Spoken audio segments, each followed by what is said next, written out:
இந்த கொஸ்டின் பாருங்கள்.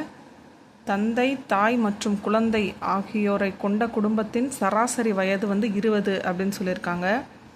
7 ஆண்டுக்கு பிறகு குழந்தையின் வயது 11 எனில் குழந்தை பிறப்பதற்கு முதல் நாள் சராசரி வயது என்ன அப்படின்னு கேட்டிருக்காங்க. கொஸ்டின் புரியுதா? ஓகே, இது எப்படி பண்ணலான்னு பார்க்கலாம்.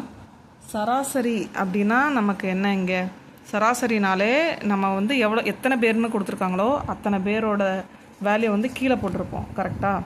இங்கே என்ன சொல்லியிருக்காங்க? தந்தை, தாய் மற்றும் குழந்தை 3 பேர். ஓகேவா?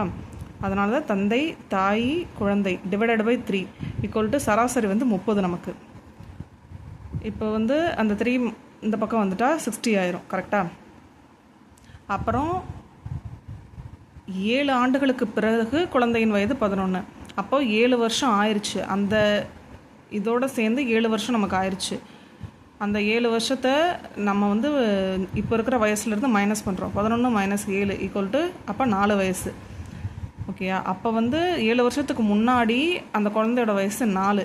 அப்போ அந்த சராசரி நம்ம கண்டுபிடிச்சதுலேருந்து -4